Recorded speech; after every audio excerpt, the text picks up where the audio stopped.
자, 이제 두 번째 시간입니다. 밑줄 한번 꺼볼게요. 244페이지에 정보망. 자, 244페이지는 밑줄 끌 게 없네. 245페이지 보시면 거기 밑에 거리정보사 합자 지정에서 양가로 1번에 지정권자부터 끄시면 돼요. 지정권자 누구라고요? 국장. 그리고 누구 상호간? 개업 상호간. 이 자리에는 개업만 들어가요. 자, 의뢰인 들어오면 틀렸고, 목적은 정보 공개, 유통 촉진, 거래 질서 확립. 목적이고요. 정보망 설치 운영할 자 지정할 수 있는데 그 지정받은 사람 이름이 뭐라고요? 거래 정보 사업자. 거정사라고 하지요. 이 정도 기억하면 되고, 지정 요건이 있는데 일단 첫 번째 줄에 보니까 전기통신사업법에 따른 부가통신사업자가 돼야 된다. 로서 뒤에 넘어가 보세요. 박스에 들어있어요. 첫 번째가 컴퓨터가 먼저 나왔네, 그죠? 국장이 정하는 성능 성능 갖춘 컴퓨터 설비가 필요하다. 두 번째는 이제 정보처리 기사 1명 이상 확보해야 되고, 세 번째가 공인중개사 1명 이상, 네 번째가 자 가입이용 신청을 한 누구의 수? 개업의 수를 확보해야 된다. 개업의 수 중요하죠. 몇 명? 전국적으로 500명 이상이고 2개 이상 시도라고 하면은 특광도 특도를 말하죠. 각각 몇 명? 30명 이상. 인원수를 잘 기억하셔야 돼요. 다음에 나오는 이제 협회에서 설립 절차에 나오는 그 정족수가 있는데 그거랑 헷갈리면 안 되기 때문에. 자, 그럼 구비 서류는 자동적으로 결정이 되네. 자, 두 번째 줄에 지정 신청서에다가 박스 안에 다시 한 번 더 지정 요건에서 요건을 갖추었음을 증명하는 서류들이죠. 첫 번째, 나는 부가통신 사업자이다 라고 증명해야 되니까 부가통신 사업 신고서 제출 확인서라고 보시면 되고, 두 번째가 컴퓨터 증명해야 되죠. 컴퓨터, 주된 컴퓨터 성능 용량 확인 서류. 세 번째가 정보처리 기사 자격증 사본. 네 번째가 공인중개사 자격증 사본. 다섯 번째, 자, 두 번째 줄 보세요. 끝에 가입이용 신청서 500부가 필요할 것이고, 그게 개업임을 증명해야 되니까 등록증 사본 500부가 필요하다라고 보시면 돼요. 자, 오른쪽에 넘어가서 지정 신청을 했다. 그럼 적합하다라고 판단이 되면 247페이지 그 중간에 양가로 4번에 보시면 지정 나오죠. 자, 두 번째 줄을 보세요. 지정 신청을 받은 날로부터 며칠입니까? 30일 이내에. 그 밑에 거래정보 사업자라 지정하고 있죠. 그 밑에 지정 대장에다가 기재한 후에 지정서를 교부한다. 맞죠? 자, 그러면 우리 시험에 그 밑에 박스에 보면은 지정 대장에 기재해야 할 사항이 박스로 나와 있죠. 요걸 시험에 냈었어요. 이걸. 이 지정 대장은 누가 작성하는 거예요? 누가 작성해, 지정 대장을? 국장이 지가 작성하는 거예요.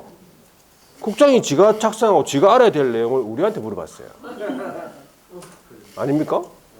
우리가 이거 사실 뭐 우리가 작성한 거 아니고 거정사가 작성한 것도 아니고 기업이 작성한 것도 아니고, 국장이 지가 작성해가지고 이거 작성해 놓고 이제 여기다 기재한 후에 지정서를 교부해 주는 건데, 지가 작성해야 되는 건데 왜 우리한테 물어봤냐고. 물어봤다니까. 깜짝 놀랐어요. 많이 당황했어요. 시험 칠 때도 사람들 많이 당황했을 거예요. 이게 왜 나왔지? 이러면서. 설마 이게 그러면 이런 문제가 나오잖아요. 막 이상한 문제 막 이런 거 틀려주면 돼. 가감하게. 신경 쓰지 말고 이런 거 뭐 이상하게 나왔네. 그러면서 막 틀리면 돼. 그냥 빨리 찍고 넘어가세요. 그냥. 아예 모르잖아. 막 맞추려고 하면 노력하면 안 돼. 그럼 머리 아프고 다 틀려요. 시간 낭비하고 다 틀리고 머리 아프고. 아예 맞추려고 하지 말고 그냥 또 치고 넘어가고, 맞출 수 있는 문제 있죠? 그걸 실수하지 않고 틀려야 돼. 맞아야 돼. 틀리면 안 되고 그걸 맞아야 돼. 아시겠죠? 예. 그래서 이런 문제가 나왔다 이 말이죠. 충분히 나올 수 있어요. 나왔다고 뭐라고 얘기는 못해요. 우리 시험 범위 들어가니까. 하지만 여러분들이 당황하지 말고 바로 하시면 돼. 그런 부분을 제가 알려드리기 위해서 하는 거예요. 자, 248페이지에 이제 정보 공개. 자, 절차에서 이제 지정서를 교부받았으니까 끝난 게 아니라 운영 규정을 정해가지고 국장 승인 받으라 그 말이죠. 지정받은 날로부터 몇 개월? 3개월 이내에 두 번째 줄에 운영규정을 정해서 국장 승인 받으라 그 말이고, 자, 운영규정을 변경하고자 하는 경우에도 또한 같다는 거지. 변경 승인 받으라 그 말입니다. 자, 그런 다음에 이제 정보공개 의무로서 거정사는 세 가지 의무가 발생이 돼. 동그라미 1번 거정사는 두 번째 줄 보세요. 기업으로부터 공개를 의뢰받은 정보에 한하여 공개해야 된다라고 돼 있고, 그 밑에 줄에 다른 정보를 공개해서는 안 된다. 그 밑에 줄에 기업에 따라서 차별적으로 공개해서는 안 된다. 이게 세 가지가 거정사의 정보공개 의무라고 했죠. 그런 다음에 당연히 이거를 위반하게 되면 지정 취소 사유에 들어간다고 했고, 행정 형벌도 받습니다. 1대1 받습니다. 자, 동그라미 2번에 보니까 기업 공개중개사도 정보 공개할 때 거짓으로 정보를 공개하면 안 되겠죠. 정보를 거짓으로 공개해서는 안 되고, 거래가 완성됐을 때에는 거래 완성 사실을 지체 없이 거정사한테 통보하라 했어요. 이것도 안 하게 되면 다 업무 정지에 들어갑니다. 기업도. 자, 오른쪽에 지정 취소 보세요. 취소권자가 누구라고요? 국장입니다. 그 중요한 건 뭐야? 지정을 취소할 수 있다는 거지. 하회한다면 틀린 거예요. 박스 안에 보시면 이제 우리 안기법이 부은 정일사인데 순서도 마음대로 해놨죠. 자, 1번에 보니까 지정을 받은 날부터 몇 년? 1년 이내에 설치 운영 안 했단 말이죠. 1. 그 다음에 2번에 보시면요. 동그라미 부정한 방법으로 지정받았다. 부정, 지정, 부. 3번에 보시면 운영규정이죠. 승인 안 받았다. 변경 승인 안 받았다. 위반 운영했다. 세 가지가 들어가 있어요. 그 다음에 4번에 보시면 이게 이제 제목이 정보공개 위반이야. 세 개가 나와야 되는데 지금 뭘 같이 묶어놨네. 기업으로부터 의뢰받은 정보가 아니다. 그럼 위반한 거지. 그리고 다른 정보를 공개했다. 위반한 거고, 그 밑에 차별적으로 공개했다. 그럼 위반한 거예요. 되겠습니까? 그 다음에 5번에 보시면 사망 또는 해산. 그래서 밑에 보니까 청문. 원래 지정을 취소하고자 할 때에는 청문을 실시해야 되는 거 맞죠? 근데 다만 사망 해산은 청문하지 않는다라고 보시면 돼요. 자, 뒤에 넘어가서 이제 제재는 넘어가고 협회로 가볼게요. 252페이지 공인중개사 협회인데, 공인중개사 협회는 과거에 좀 많이 나올 때는 세 문제까지 나온 적이 있어요. 세 문제 나온 적이 있고, 그 다음에 이제 한 문제 정도 출제가 이제 보통 됩니다. 한 문제 정도. 두 문제까지 나올 수 있겠지. 자, 협회 한번 몇 가지만 적어 볼게요. 협회에 관해서. 이름이 뭐냐 하니까 공인중개사 협회예요. 기업공인중개사 협회가 아니다 그 말이지. 공인중개사 협회예요. 그러니까 지금 우리 이 나라에 공인중개사 협회가 두 군데가 지금 있는 걸로 알고 있어. 한국공인중개사 협회랑 세대한 공인중개사 협회. 세대한이 좀 늦게 생겼어요. 자, 그래서 첫 번째 해야 될 게 뭐냐 하니까 이제 협회 설립에 관한 내용이에요. 협회 설립에 관해서 설립권자가 누구냐? 설립권자가 개인인 기업이라고 볼 수 있는데, 개인인 기업은 몇 사람이 들어있다 했어요? 개인인 기업은 두 사람이에요. 제가 많이 물어보잖아요. 그죠? 개인인 기업은 두 사람이 들어있어요. 공인중개사 기업이랑 부칙사행 기업이랑. 두 사람 합쳐가지고 개인인 기업이고, 또 다른 말로 법인이 아닌 기업이에요. 자, 이 개인인 기업, 법인인 기업은 당연히 할 수가 없지. 경험 위반이니까. 개인인 기업이 회원들의 자질 향상. 회원들은 당연히 누가 되겠어? 회원들은 기업이 되는 거예요. 수장님이 회원이 되는 거지. 자질 향상, 품위, 유지, 그다음에 중개업의 제도 개선, 운영에 관한 업무 효율적 수행. 항상 목적은 잘 안 물어봐. 그러니까 이 정도 기억하고, 협회 설립을 중요한 거는 할 수가 있다 이 말이에요. 그럼 할 수가 있단 말은 협회 설립을 안 해도 됩니까? 협회 설립을 안 해도 되냐고? 안 해도 됩니다. 그래서 이걸 무슨 설립이라고 그래요? 무슨 설립? 예, 이걸 임의 설립이라고 그래요. 첫 번째가 임의 설립이다. 설립을 안 해도 된다 이 말이에요. 필시적으로 설립해야 되는 게 아니라고. 공인중개사 협회는 설립 안 해도 된다. 임의 설립이다. 두 번째는 여러 개 설립할 수 있다. 그래서 무슨 설립? 복수 설립이다 이 말이죠. 그리고 회원으로 가입을 해도 되고 안 해도 돼. 기업이. 그래서 임의 가입이다. 세 가지 알아두시고, 설립을 하려면 뭘로 설립하느냐 하니까 법인으로 설립하래요. 법인으로. 그리고 사람이 모였으니까는 사단법인이 되겠지.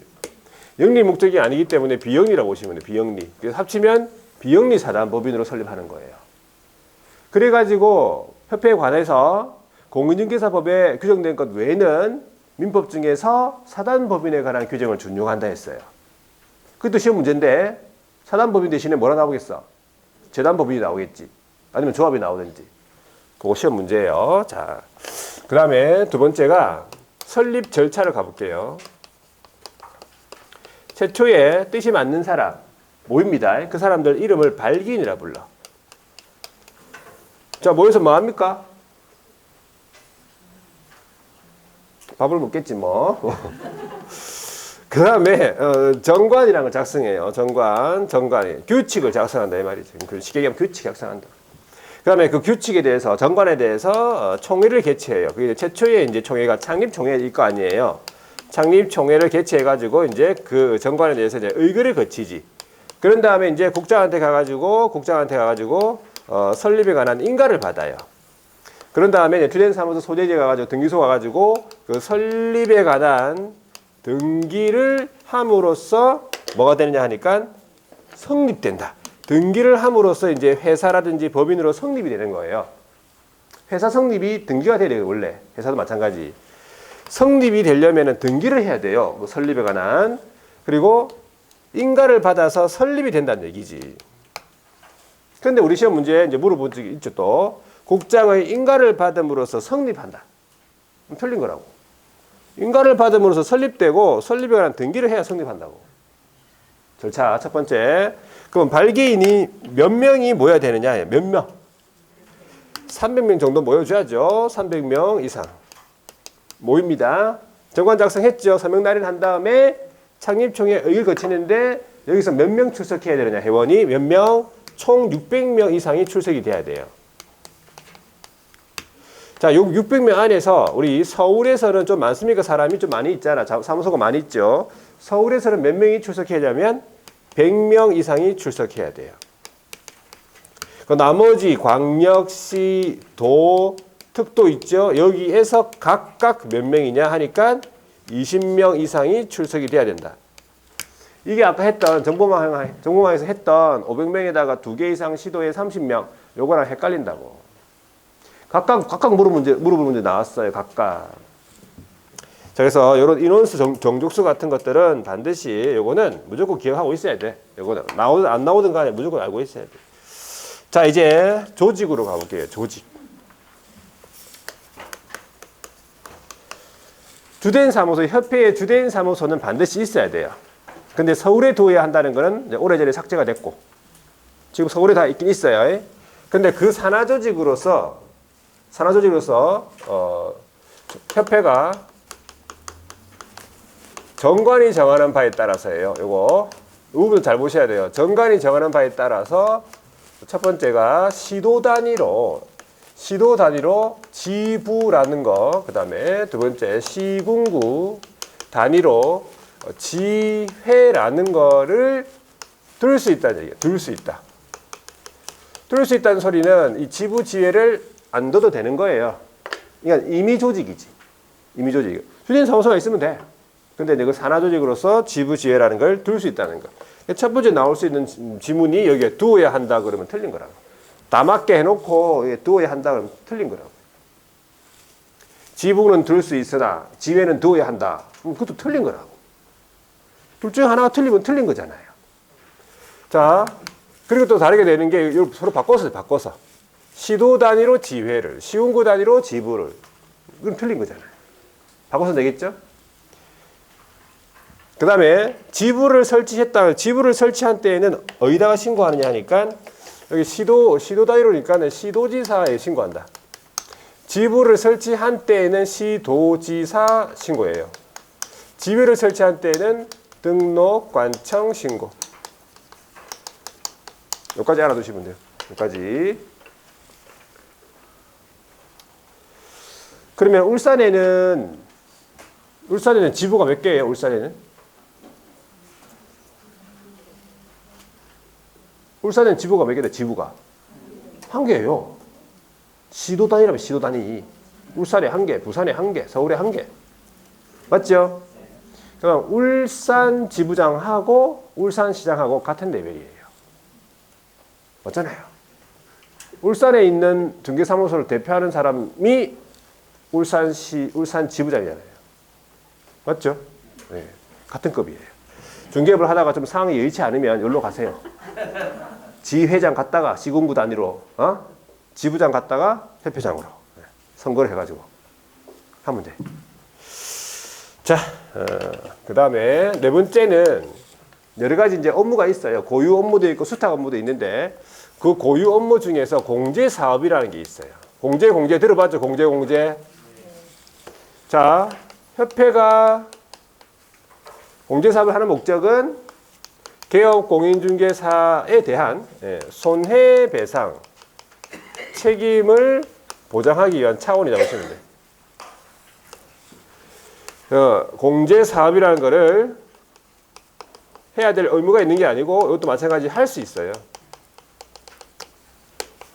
공제 사업을 할 수 있다. 그럼 안 해도 되는 거네. 그죠? 그래서 이 공제 사업은 회원 간의 상호 부조 목적이면서 비영리 사업이라는 거지. 상호 부조 목적이면서 비영리 사업이라는 것도 알아두셔야 돼요. 공제 사업을. 공제 사업을 하려면 공제 규정이라는 거를 제정을 해서 국장으로부터 승인을 얻어야 된다 이 말이에요. 그러면 그 공제 규정에는 뭐가 있냐? 자, 6가지가 있는데 첫 번째가 이제 공제 사업 범위가 있어요. 공제 사업 범위에 관한 내용, 공제 계약 내용, 그럼 공제금 있는데 이 공제금은 손해를 입은 의뢰인이 받는 거예요. 공제료는 회원들이 내는 거예요. 보험료처럼. 한 20몇만 될 거예요. 자, 그 다음에 지금 좀 달라졌겠네, 그지? 좀 높아졌으니까 금액이 보증 설정 금액이 최소 보증 설정 금액이 높아졌으니까 자, 회계 기준. 그 다음에 책임 준비금, 적립 비율 이런 식으로 공제 규정 안에 들어있다 이 말이지. 그럼 여기에서 우리 시험 보통 물어보는 게 뭐냐 하니까 이 책임 준비금 적립 비율을 물어봐. 책임 준비금 적립 비율은 많이 물어봐요. 여기에 계속. 그래서 책임 준비금은 얼마로 적립을 해야 되냐 그 비율이요. 공제료로 받은 수입액 있죠. 공제료로 받은 수입액의 100분의 10 이상으로 정한다라고 되어 있어요. 여기서 두 군데를 고치죠. 공제료 수입액 여기 맞죠? 근데 뭐라고 여기 뭐라고? 협회 총수입액으로 나와. 총수입액 아니거든. 협회는 공제사업 말고도 다른 것도 막 할 거 아니야. 다른 걸 합친 총수입액이 아니고 공제료로 받은 수입액만. 공제료 받은 수입액의 100분의 10 이상. 여기서 100분의 10으로 정한다. 그럼 틀린 거라고 또. 이상이 또 들어가야 되겠죠? 그래서 두 군데를 주의하셔야 돼. 책임준비금 적립비율 그 반드시 알아두시고. 자, 공제사업을 운영함에 있어서 협회가 이제 세 가지 의무가 발생이 되겠지. 운영을 어떻게 할 것이냐.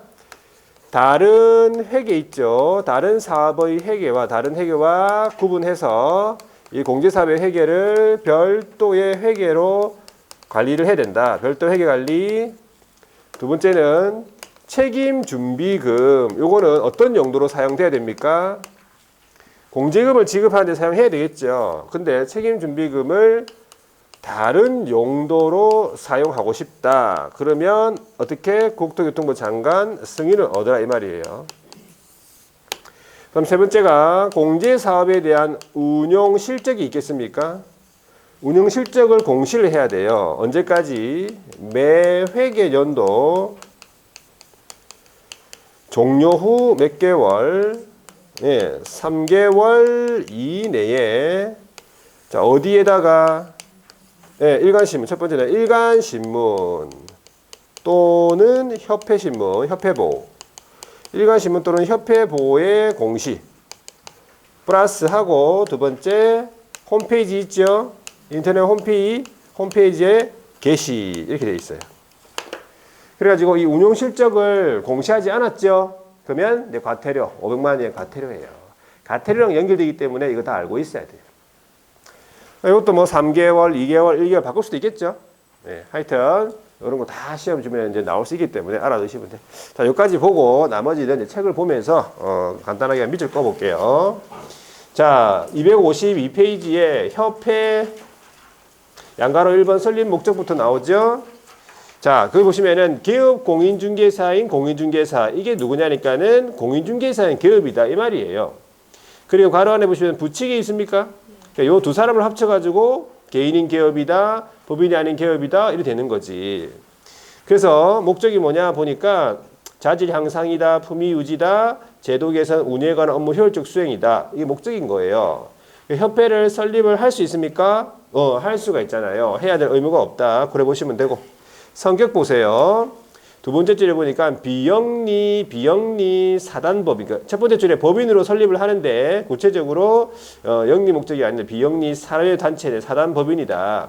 그래서 이제 시험 문제 물어보잖아요. 협회에 관해서 이 법에 규정된 것을 제외하고는 민법 중에서 뭐 사단법인에 관한 규정을 준용하겠다 이 말이지. 자, 거기 나와 있는데 제목만 보시면 돼. 동그라미 2번. 네, 이미 설립이다. 되겠습니까? 그 다음에 거기 뭐라고 되어 있냐 또 이미 가입이다 이 말이죠. 그 다음에 동그라미 3번으로 가서 복수 설립이다 이 말이에요. 제목만 알아두시면 돼요. 자, 오른쪽에 넘어갈게요. 설립 절차입니다. 첫 번째 동그라미 1번 발기인이 정관 작성한다. 몇 명 모여야 돼요? 300인 이상이 모입니다. 자, 정관 작성에서 서명 날인한 다음에 동그라미 2번 창립총회를 개최를 하지요. 거기에서 의결을 거치는데 몇 명이 출석? 600명 이상 출석하는데 서울에서는 몇 명? 100명 이상. 광도, 특도에 각각 20명 이상 출석을 합니다. 자, 그러다 동그라미 3번 네, 국장으로부터 설립에 관한 인가를 받습니다. 그리고 동그라미 4번 그 설립에 관한 등기를 함으로써 뭐 된다고? 성립한다는 거지. 절차도 다 물어봅니다. 자, 뒤로 넘어가 볼게요. 조직이 나와요. 자, 조직 두 번째 줄에 보시면 주된 사무소는 반드시 두어야 한다. 맞습니까? 맞아요. 주된 사무소는 반드시 있어야 된다. 일단은 그 다음에 동그라미 2번에 지부하고 지회 같은 경우에는 조직으로서 동그라미 기억 보니까 특별시, 광역시, 도, 이게 시도 단위로 이 말이에요. 시도 단위로 지부를 시군구 단위로 지회라는 거를 둘 수 있다. 이게 중요하죠. 둘 수 있다. 두어야 한다. 그러면 틀리지. 이미 조직이니까. 자, 그래가지고 지부 또는 지회를 설치를 했어. 그러면 지부는 시도의사에게 신고하고 지회는 등록관청에 신고한다. 자, 그 다음에 이제 의결기관이라고 되어 있는데 총회인데 총회. 이것도 시험 문제 물어봐요. 동그라미 2번에 보시면 협회는 총회에서 의결한 내용들이 막 있을 거 아니에요. 그러면 이거를 갖다가 협회 마음대로 하지 못하게 하기 위해서 지체 없이 국장한테 보고하도록 되어 있어요. 요게 또 지체 없이 부분을 좀 잘 기억합니다. 총회 의결 내용 지체 없이 국장 보고 이렇게 알아두시고. 자, 오른쪽에 이제 업무가 나오는데 고유 업무가 있고 수탁 업무가 있습니까? 자, 고유 업무 박스 안에 들어 있어요. 밑줄 한번 끄시면 돼. 품위 유지를 위한 업무. 품위 유지. 그다음에 지도 교육 연수 이렇게 끄시면 돼요. 지도 교육 연수. 그다음에 제도 연구 개선. 세 번째. 네 번째가 윤리 현장 재정 실천. 네 번째 부동산 정보 제공. 이 네 번째 업무를 좀 한 번씩 물어봤었어요. 요거 할 수 있는지. 부동산 정보 제공. 그리고 마지막에 중요한 업무가 공제 사업이다. 이 공제 사업은 비영리 사업으로서 상호 부조다. 이렇게 알아두시고요. 이게 고유 업무고 그럼 수탁 업무, 위탁받아서 하는 업무는 두 가지다. 박스 안에 들어있잖아. 교육에 관한 업무를 수탁받을 수 있고요. 시험 시행에 관한 업무를 수탁받을 수 있다. 되겠습니까? 자, 넘어가 볼게요. 자, 공제사업이 있는데 공제사업은 단독으로 물어볼 수도 있어요. 공제사업을 하는 목적은 협회가요. 기업들의 손해배상 책임 보장이다. 이 말이죠. 그래서 공제사업이라는 걸 두 번째 줄에 할 수 있는 거지. 자, 공제사업을 다시 한 번 더 회원 간의 상호부조, 비영리 사업으로서 상호부조다. 동그라미 니은에 나오죠. 그리고 밑에 내려가 보시면은 공제사업을 하기 위해서는 공제규정이라는 걸 제정해야 된다. 제일 밑에 있습니다. 제일 밑에. 공제규정을 제정을 해가지고 국장 승인을 얻어야 된다라고 되어 있어요. 변경하고자 하는 경우에도 또한 같다. 변경 승인을 받아야 된다. 이 말이겠죠. 자, 오른쪽에 공제규정의 내용을 보시면 박스 안에 있는데 첫 번째 줄 끄시면 돼요. 공제사업 범위, 공제계약 내용, 공제료, 공제금, 회계기준, 책임준비금, 적립비율. 그 안에 내용 잘 안 보셔도 되고 일단은 동그라미 C입니까? 거기? 예, 동그라미 C 거기 보시면 책임준비금, 적립비율 있잖아. 요거는 좀 암기하셔야 돼. 책임준비금, 적립비율은 어떻게 정하느냐? 두 번째 줄에 공제료 수입액의 100분의 10 이상으로 정한다. 요거예요. 책임준비금, 적립비율. 되겠습니까? 자, 이제 공제사업의 운영을 함에 있어가지고 세 가지 의무가 발생이 된다고 했고, 자, 첫 번째 줄에 보시면 다른 회계와 구분해서 별도 회계 관리 밑줄. 별도 회계 관리입니다. 두 번째, 책임준비금 다른 용도로 사용하고 싶다. 어떻게 해야 돼? 국장 승인 받아야 되죠? 자, 그 다음에 동그라미 5번, 운용 실적에 대한 공시 개시가 있는데, 자, 협회는 언제? 매 회계년도 종료 후 3개월 이내 어디에 일간신문 또는 협회부에다가 공시를 하고 그 다음에 홈페이지 게시 말이에요. 만약 이렇게 하지 않았다 그러면 그 박스 밑에 나오잖아요. 얼마? 500만 원의 과태료래. 그래서 과태료랑 연결되기 때문에 좀 알고 있어야 되고 그 다음에 재무 건전성을 지켜야 된다는 얘기죠. 협회가 공제금의 지급 여력 경영의 건전성 확보하기 위하여 재무 건전성을 지켜야 되는데 어떤 부분을 확인해야 되냐면 뒤에 박스 있어요. 이건 애우는 게 아니에요. 그냥 자본이 적정한지, 자산이 건전한지, 유동성 확보는 가능한지 이런 것들에 대해서 지켜야 된다 이 말이고 이 중에서 우리 시험 문제 한 번씩 물어보는 게 있어. 그 심화 부분에 보시면은 첫 번째 박스 있죠. 위에 심화 부분에 첫 번째 박스에 보면은 동그라미 1번 있어요. 이게 이제 공제금에 관한 지급 여분의 비율, 지분 여력 비율이라고 볼 수 있는데 우리가 공제사고 같으면은 언제 틀릴지 모르잖아. 항상 틀릴 수 있겠죠. 그러니까 항상 유지하자 그런 의미에서 100분의 100 이상 유지해요. 원래 더 많이 잡히거든. 100분의 120% 이렇게 잡혀요. 100분의 120 이렇게 잡히거든. 원래 다른 보험들은. 근데 여기는 100분의 100 이상 유지해요. 100분의 100 이상 유지. 공제금의 지급 여력 비율은 100분의 100 이상 유지. 아까 책임준비금 적립비율하고 다른 거예요. 다른 겁니다. 이거 지금 헷갈리면 안 돼. 자, 그 다음 밑에 동그라미 7번으로 가볼게요. 이제 공제사업에 대한 개선명령권이라 되어 있지요. 누가 명령을 내리냐? 공제사업에 대해서 개선하라고. 누가? 국장이 한다 이 말이죠. 국장이 공제사업의 운영이 적정하지 아니하거나 공제사고 가입자, 공제피해자, 공제가입자의 권익을 해야 할 우려가 있다. 자산상의 불량해서. 그러면 박스에 있는 이 명령을 내릴 수 있다. 이거 제가 작년에 시험에 나온다고 했거든. 이렇게 나왔어요. 제가 나온다는 거 나옵니다. 나와요. 이거 작년에 시험 치신 분은 이거 나왔을 때 반가웠을 거예요, 아마. 단독으로 나온 건 아니지만 단독으로 나오는 문제 원래 단독으로 나오는데 단독으로 나온 건 아니고 보기에 들어갔었어요. 자, 그래서 요게 잘 애워지지 않아. 이게 잘 애워지지 않기 때문에 그냥 여러 번, 그죠? 한 몇 달에 걸쳐가지고 반복적으로 보면 돼. 이거는요. 자, 첫 번째가 뭐냐 하니까 업무 집행 방법을 변경해라. 그러니까 공제사 운영이 적정하지 않으니까 업무 집행 방법 변경. 자, 그 다음부터는 다 자산에 관한 내용이에요. 자산 예탁기간 변경, 자산의 장부 가격 변경, 불건전한 자산에 대한 적립금 보유, 가치가 없다고 인정되는 자산에 대한 손실 처리. 해서 5가지가 개선명령 안에 들어가 있다 이 말이지. 그래서 이 개선명령을 이행하지 않았다 그럼 얼마? 그럼 제 밑에 나오죠. 이것도 500만 원이에요. 과태료라는 사실 알아두시고. 자, 오른쪽에 넘어가 볼게요. 국장이 다음에 어떤 행위를 한 임원에 대해서 징계해임을 요구하거나 시정하라고 명할 수 있다는 거지. 징계해임 요구권인데 그러니까 어떤 행위를 한 사람이냐면 박스 안에 들어있어요. 운영규정을 위반하여 업무 처리했다. 이 임원이. 그리고 앞에 개선명령 이행하지 않았고 재무건전성 지키지 않았다. 이런 임원에 대해서 국장이 징계임을 요구하거나 시정하라고 명할 수 있다. 이걸 이행하지 않으면 이것도 얼마 되겠어요? 500만 원의 과태료예요. 자, 그 다음에 금융감독 원장 나왔죠. 갑자기 금융감독원의 원장은 첫 번째 줄에 나옵니다. 국장의 요청이 있는 경우에 공제사업에 대해서 조사 검사할 수 있다. 금융감독 원장이 무조건 마음대로 하는 게 아니고 뭐가 국장의 요청이 있는 경우에 하는 거예요. 요거 기억하고. 그래서 금융감독원 원장이 이제 감독사의 명령을 하는 과정에서 막 명령을 했는데 그걸 이행하지 않았다. 명령을 위반했다. 그러면 이 금융감독원의 원장의 명령, 감독사의 명령 위반에 대해서도 얼마냐 하니까 500만 원의 과태료예요. 그 밀집 가볼게요. 500만 원의 과태료. 조심하셔야 돼. 자, 뒤로 넘어가 볼게요. 운영위원회. 공제운영위원회는 지금 보지 말고요. 넘어가서 263페이지 감독상의 명령, 지도 감독에 관한 내용인데 국장이 나오죠. 중요한 건 뭐냐? 국장이 감독을 하는데 협회의 주된 사무소뿐만 아니라 거기 지부랑 지회랑 다 국장이 감독한다는 사실이에요. 되겠습니까? 협회 주된 사무소뿐만 아니라 지부, 지회 다 국장이 감독한다. 구체적인 감독상 명령의 내용을 한번 밑줄 꺼볼게요. 업무에 관한 사항을 보고해라.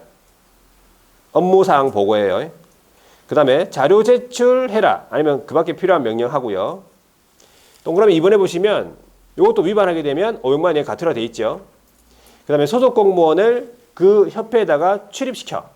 그래가지고 조사 또는 검사, 장부 서류 같은 거 하게 할 수 있다. 공무원을 출입시켜가지고 조사, 검사하게 할 수 있다. 그러면 공무원은 그냥 들어가면 됩니까? 난 공무원이다 머리에 써놨습니까? 공무원은 뭘 보여줘야 돼? 내가 공무원임을 증명해야 돼요. 그걸 증표라 그래, 증표. 증표로서 뭘 보여줘야 돼? 공무원증 및 협회 조사 검사 증명서가 있어요. 이걸 상대방에게 내보여야 한다 이 말이죠. 여기까지 알아두시고 자 뒤로 넘어가 볼게요. 다 됐네 이제. 보칙입니다. 자 보칙이 뭐냐 하니까 보칙이요. 보충된 규칙이네. 보칙은요. 보충된 규칙으로서 세 가지가 있다가 최근에 이제 부동산 거래 신고센터, 부동산 거래 교란행위 신고센터가 여기 이 부분에 들어갔어요. 총 4개가 됐는데 이 책에서는 신고센터는 앞에 실어놨더라 보니까. 그래서 세 가지가 있어요. 업무 위탁하고 포상금하고 수수료가 있어요.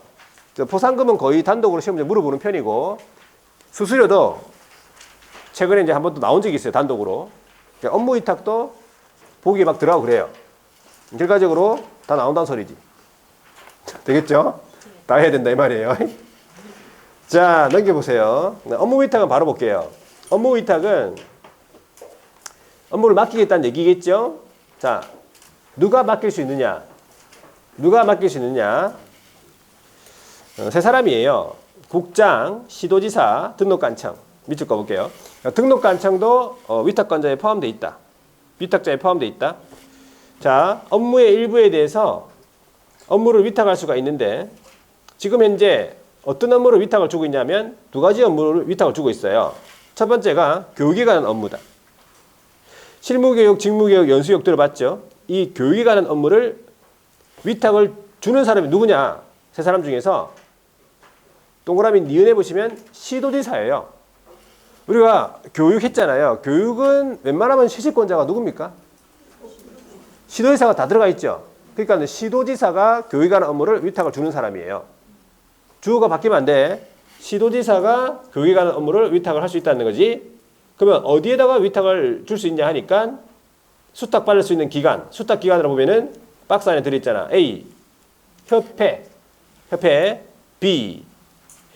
공기업 또는 준정부 기관. C. 부동산 관련 학과 개설되어 있는 학교. 이 세 군데예요. 학교에서도 하고 협회에서도 하고 그래요. 자, 그 다음에 오른쪽에 보니까 교육 위탁기관. 교육기관은 강사가 필요하고 인력. 그 다음에 시설이 필요하잖아. 강의실이. 그때 보시면 그 기준이 나와 있어요. 박스 안에. 강사 기준 나와 있어요. 첫 번째 보세요. A. 박사학위 소지자. 박사. 물론 교육 과목 관련 박사겠지. 다른 박사가 아니고. 박사는 보니까 경력이 필요합니까? 박사는 경력이 필요합니까? 박사는 경력이 필요 없다. 왜? 박사니까. 박사니까 경력이 필요 없다. 척척 박사인데 뭘 경력이 필요해? 아시겠죠? 박사는 경력이 필요 없다. 두 번째 보세요. 전임 강사 있죠? 전임 강사도 몇 년 강의해야 돼요? 2년 이상 강의해야 됩니다. 거기 밑줄 끄라는 소리죠. 자, 그 다음 C에 보시면 석사 있죠? 석사? 석사도 몇 년 경력 필요해? 3년 이상의 경력 필요하다. 변호사였다. 변호사. 변호사는 몇 년? 변호사 2년 이상. 변호사 3년 아닙니다. 변호사 되려고 공부 좀 했죠. 그 다음에 그다음 밑에 보니까 7급 이상 공무원이네. 7급 이상 공무원은 몇 개월? 6개월 이상 필요하다. 1년도 안 필요하네. 이거는 경력이. 왜 그럴까? 부동산 관련.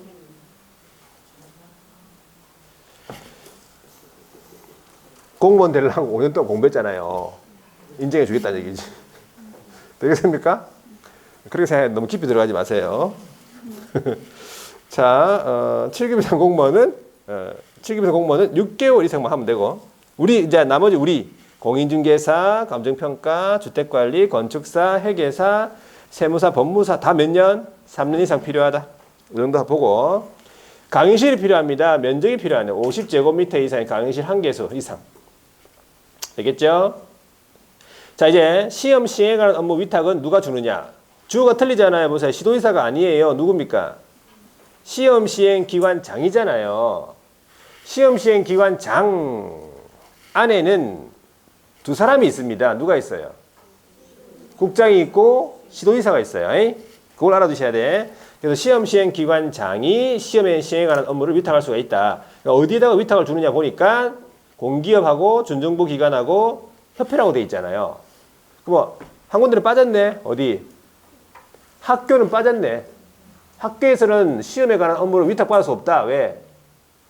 학교에서 받았다가는 좀 그렇죠? 그 학교 학생들은 조금 아무래도 많이 좀 유리할 수도 있어요. 그런 생각 하셔야 돼요. 그래야지 학교에서 받으면 안 됩니다. 자, 그 다음에 위탁 내용 고시라고 있어요. 시도지사 또는 시험시행기관장이 업무를 위탁했죠. 그러면 위탁받은 기관의 명칭부터 대표자, 소재지, 업무, 내용 같은 거 간보고시 해야 된다는 거지. 이걸 한번 읽어보시면 되고. 자, 근데 포상금 가볼게요. 포상금은 거의 시험에 매번 나온다고 보시면 돼. 이론으로 나올 수 있고, 그 다음에 포상금의 최대 금액을 물어보는 문제 나올 수 있어요. 그러니까 이론을 잘 알고 있어야 포상금을 얼마 받을 수 있는지를 맞출 수가 있는 거예요. 자, 포상금을 일단 국가 차원에서 잘했다고 주는 거지. 포상이니까 상으로 덮겠다 이 말이다. 상으로 덮겠다. 그러면 등록관청이 포상금의 지급 대상자, 다른 말로 신고 대상자를 보면 되겠지. 위반한 사람이 되겠지. 법령을 위반한 사람, 신고 대상자 있을 거 아니에요. 신고 대상자에 대해서 어디다가 신고하냐면 등록관청에 기본적으로 신고하겠지. 등록관청에다가 아니면 경찰과 같은 수사기관에 신고하든지. 최근에는 부동산 거래지서 교란행위도 신고 대상자에 들어갔기 때문에 교란행위 신고센터가 있어요. 자, 요 세 군데입니다. 여기다가 신고 또는 고발한 자에 대해서 포상금을 지급을 할 수 있다라고 되어 있네. 지급을 할 수 있다 이 말은 포상금의 지급 요건 있죠. 거기에 충족되었을 때 지급해 주겠다 이래 보시면 돼요. 무조건 신고했다고 무조건 지급하는 게 아니고 요건이 충족해야 되겠죠. 그래서 자, 포상금을 주는 곳은, 포상금을 지급을 하는 곳은 어디냐 하니까 등록관청이네. 그러니까 포상금을 지급하는 곳은 등록관청이란 말이지. 그러니까 수사기관은 포상금을 주는 곳이 아니다. 신고센터도 마찬가지. 그러면 이 자리에다가 등록관청만 나와야 되는데 등록관청 또는 수사기관은 하면은 틀린 거예요. 그렇게 지문 만들면 틀린 거라고. 자, 그러면 첫 번째 해야 되는 게 뭐냐 하니까는 신고의 대상자예요. 첫 번째 신고 대상자. 자, 신고 대상자 우리 단독으로 물어본 적이 있습니다. 신고 대상자가요. 신고 대상자. 첫 번째 누굴 신고하면은 보상금을 주느냐 하니까 등록하지 아니하고 중개업을 영위하는 사람. 그거를 무등록 개업이라고 하겠지. 등록하지 아니하고 중개업을 영위하는 사람. 일단 무등록이에요. 무등록으로 중개업을 영위하는 사람 신고 대상자다. 무등록 개업이 누군지를 알아두셔야 돼요. 두 번째 거짓 그 밖에 부정한 방법으로 등록을 한 사람이에요. 부정 등록자. 세 번째가 자격증하고요. 또는 등록증을 어떻게 했냐면 양도가 뭐예요? 양도가 빌려주는 거고. 그럼 대여는 뭐예요? 빌려주는 거. 이상하죠? 양도는 뭐예요? 빌려주는 거? 또? 양도는 파는 거예요. 양도 양수 파는 거잖아. 대여는 빌려주는 거예요. 아시겠죠? 양도 팔거나 빌려주면 대상자예요. 그리고 판 사람 있으면 산 사람 있죠. 빌려준 사람 있으면 빌려받은 사람 있잖아. 다 대상자예요. 신고 대상자라고. 자, 네 번째가 이제 최근에 들어갔죠. 표시 광고는 누구만 하게 돼 있어요? 기업만 하게 돼 있는데 이 표시 광고를 누가 했어? 기업 공인중개사 아닌 사람이 한 거예요. 대상자예요. 아닌 자. 다섯 번째, 교란 행위 한 사람. 교란 행위 한 사람 다 대상자예요. 자, 제목을 보세요. 우리 금지행위 할 때 교란 행위 시세 부당이라고 있었죠.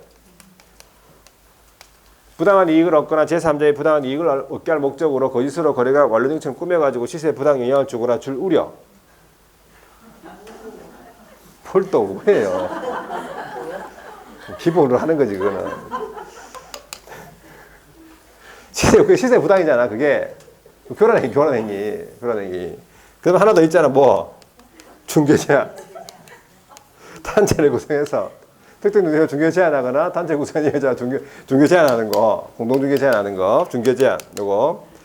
그다음에 33조 제2항에 있는 거 있잖아요. 33조 제2항에 있는 거 5가지 전부 다 개업 등의 업무 방해하는 거.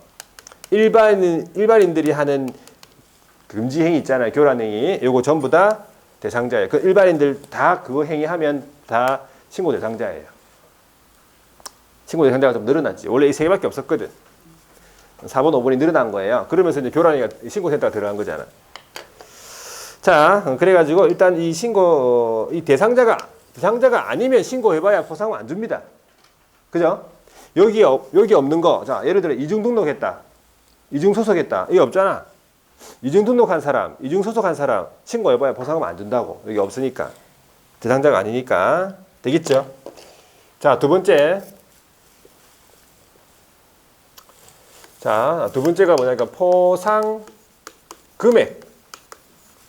그러면 포상 금액 얼마를 줄 거냐 이 말이야. 신고를 해가지고 하면은 포상금을 얼마 줄 거냐 하니까 첫 번째가 건당 50만 원 준다. 조심하셔야 돼. 건당 50만 원이 딱 50만 원 줘요. 50만 원 이하도 아니고 50만 원 이내도 아니고 50만 원 미만도 아니고 뭐 50만 원 딱 50만 원 준다 이 말이지. 그래서 50만 원 기억하셔야 돼. 건당 50만 원. 시험 문제 나온 적 있지? 시험 문제 나온 적 있어요. 실제 시험 문제 뭐라고 나오냐니까 여기에 일자를 싹 연하게 해가지고 이렇게 해가지고 150은 나왔어요. 지문에 나왔다고 기출 문제본 만날 거예요. 책에는 찌하게 해놨겠지. 근데 실제 시험 문제는 연하게 해가지고 150. 이거 나왔다니까요.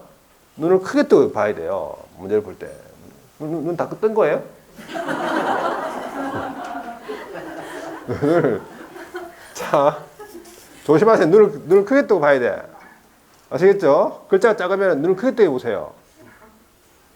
암기사항 정리 같은 거 작다고 얘기하지 말고. 에이? 자 그리고 딱 50만 원 주는 거잖아요. 건당 50이에요. 건당. 자 그러면 인당 50 됩니까? 인당 안 되고 두 당을.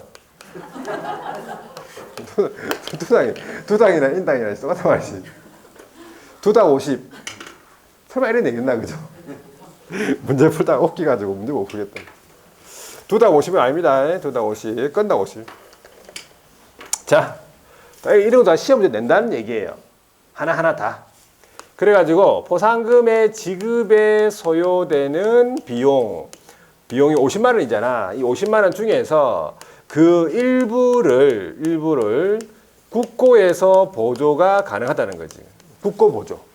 일부를. 전부 또는 일부를 하면 틀린 거라고요. 전부를 보조 안 해줘. 일부를. 그 비율이 얼마냐? 그 비율. 일부의 비율이 얼마냐 하니까 100분의 50 이내라고 해야 돼. 이것도. 100분의 50 아니에요. 딱 25만 원은 아니고 25만 원 이내. 100분의 50 이내. 이런 걸 여러분들이 꼼꼼하게 볼 필요가 있다니까. 이내하라든지 이하라든지 이상 미만이라는 거. 예. 그렇게 내버리면 좀 어렵게 될 수 있어요. 그렇게 되면. 자, 무조건 주는 건 아니라고 했죠. 무조건 주는 건 아니다. 세 번째, 지급 요건. 지급 요건에 충족해야 되는 첫 번째가 뭐 되기 전? 발각되기 전에 신고하는 게 맞지. 두 번째는 검사 있죠. 검사의 공소 제기 또는 기소유예. 자, 공소 제기 또는 기소유예니까 둘 중에 하나죠. 둘 중에 하나만 있으면 돼. 시험 중에 이렇게 나와요. 검사의 공소 제기 또는 기소유예 결정이 있는 경우에 하나여 지급한다. 이렇게 돼 있어요. 하나여 들어가도 맞아요.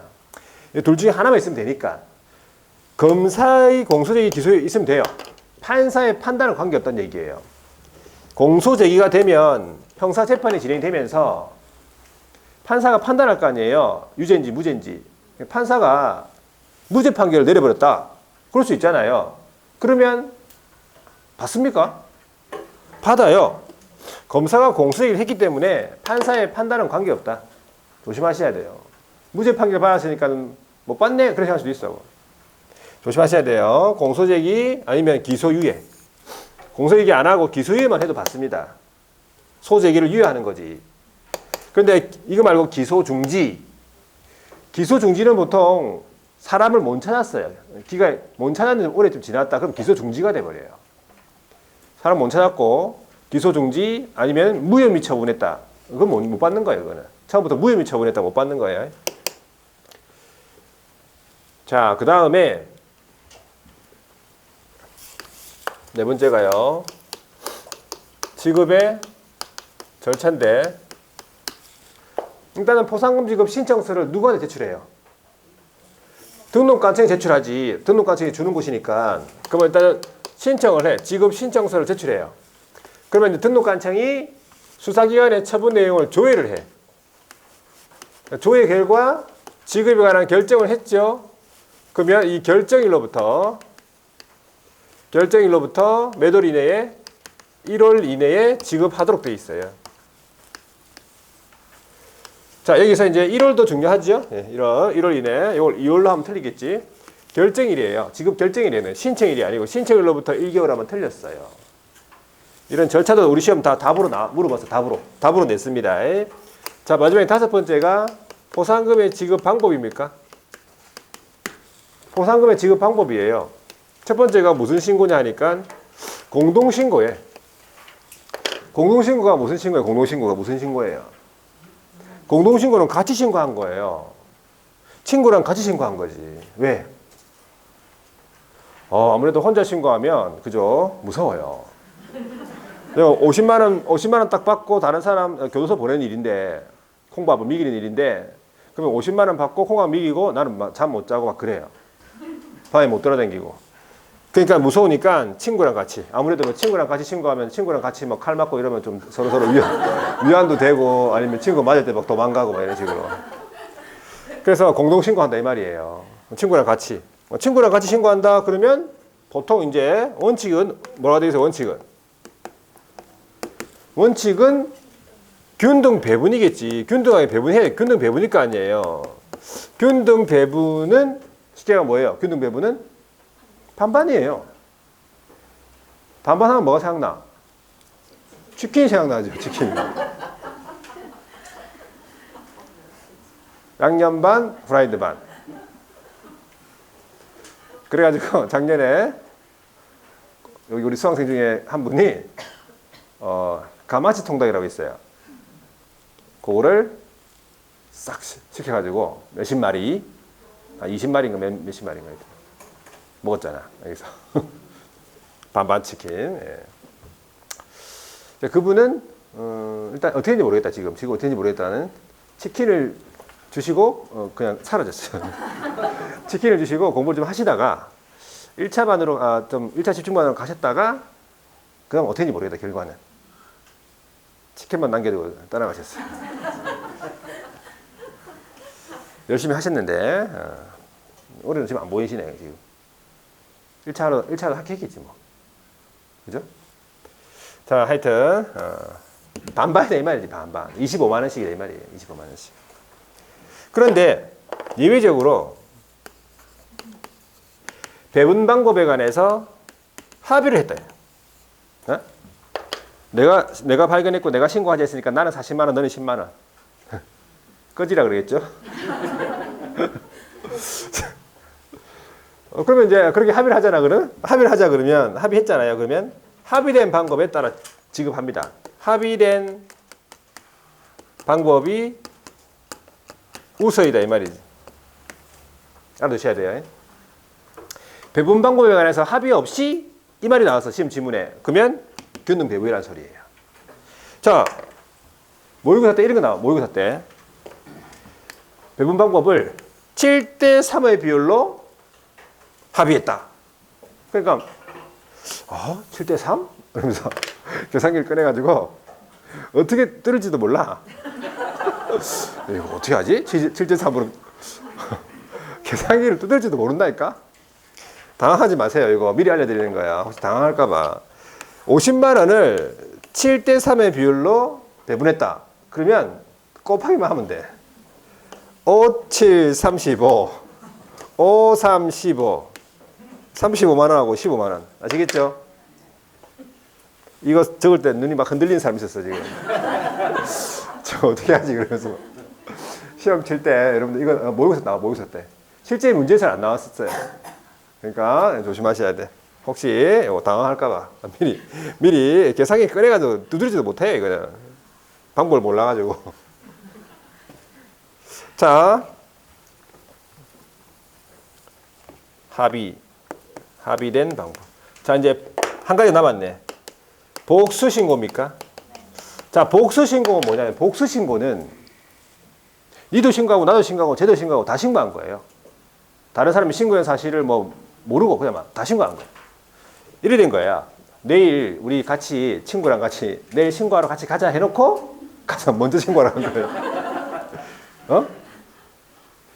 그러면 이 먼저 신고하러 간 친구는 누구 피해 다녀야 돼? 그 친구를 피해 다녀야 돼요. 친구한테 칼 맞아요. 아시겠죠? 그래서 누가 받냐니까 제일 먼저 신고한 사람이 받아. 그게 누구냐? 최초 신고자예요. 요거. 그래서 요거 이론을 알고 있어야 이론 문제도 맞추고 포상금의 최대 금액 문제도 맞춘다니까. 되겠죠? 자, 그래서 여기까지 정리하고 밑줄 한번 꺼볼게요. 270페이지. 자, 포상금의 제도에서 양가로 2번의 신고 고발 대상이 나왔죠.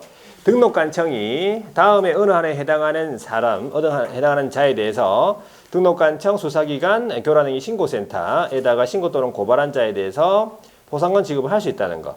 자, 중요한 건 포상금 지급하는 곳은 등록관청이라는 사실. 신고하는 곳은 등록관청 수사기관 신고센터. 이렇게 보시면 되고. 신고 대상자를 보세요. 박스 안에 들어있네. 첫 번째, 등록하지 아니하고 중개업이다. 무등록이란 말이죠. 두 번째, 부정한 방법으로 등록, 거짓으로 등록 같은 말입니다. 세 번째, 등록증 또는 자격증에 대해서 양도 대여한 사람, 밑에 양수 대여받은 사람까지 다 대상자예요. 그 다음에 네 번째가 뭐냐 하니까 기업이 아닌 자인데 뭐 했다고?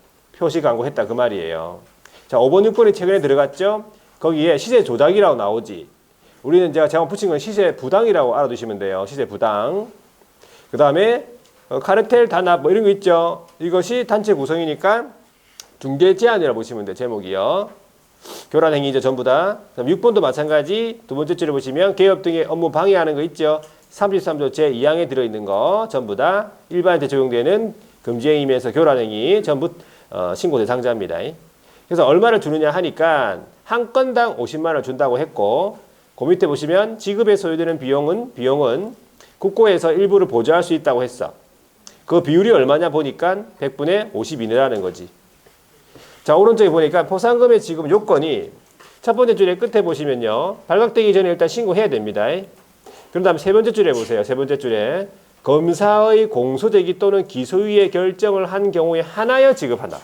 여기서 하나여란 말 들어가도 맞아요. 맞습니다. 자, 양가로 5번에 포상금 지급을 어떻게 이제 할 거냐 하니까 절차적으로 포상금의 지급 신청서를 제출합니다. 누구한테 제출하겠습니까?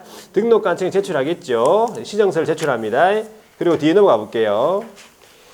자, 두 번째 줄에 보시면 등록관청에서는 처분 내용을 조율하겠습니까? 조율하겠죠. 그런 다음에 그 옆에 지급 결정을 합니다. 그러면 결정일로부터 몇 개월, 1개월 이내에 지급한다 보시면 돼요. 자, 그러면 이제 지급 방법으로서 공동신고가 나왔네. 원칙이 뭐라고요? 두 번째 줄에 균등 배분입니다. 반반이죠. 다만 이게 예외입니다. 예외가 뭐냐 하니까 그 밑에 줄에 배분 방법에 관해 합의했네. 그럼 합의했으면 어떻게?